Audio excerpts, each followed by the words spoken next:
Hey, how's it going? Hey, great. I've got this ancient Japanese katana signed by Koeda Ishida himself, and I'm interested in selling it. All right.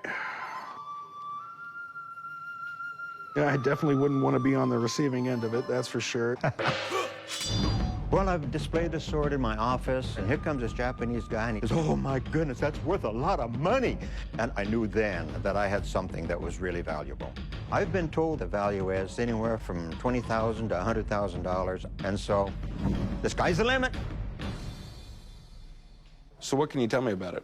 I have been in swords for quite a few years. I like reproductions, and I've never had an original. Okay. And when I seen this one here, that was it. I wanted it. All right. And you mentioned a name. It's signed by a gentleman by the name of Koeda Ishida. And who is he?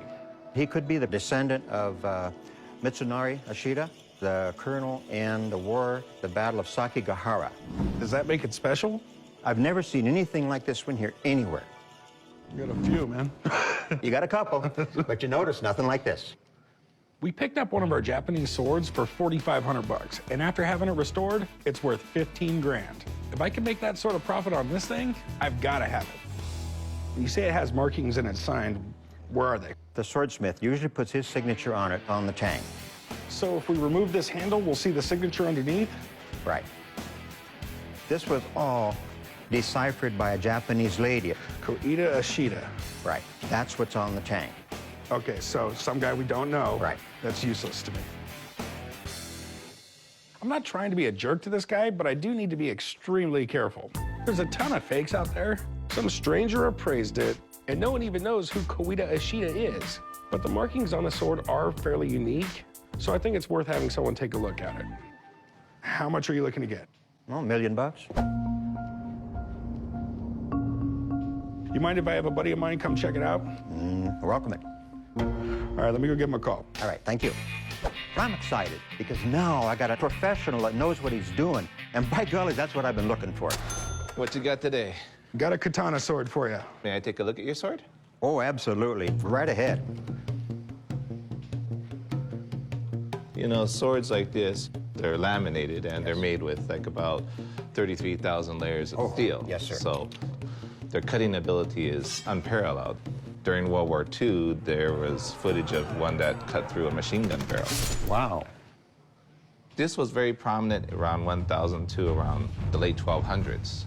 And swords in that time period are well worth anywhere from $50,000 up to $4 million.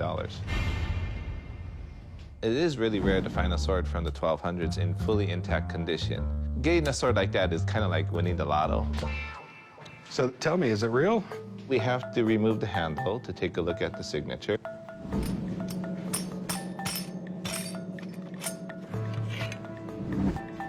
So what this says is actually Shinjo.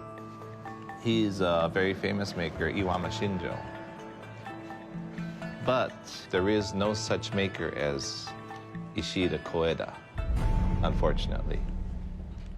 And swords from the Kamakura period were worn opposite.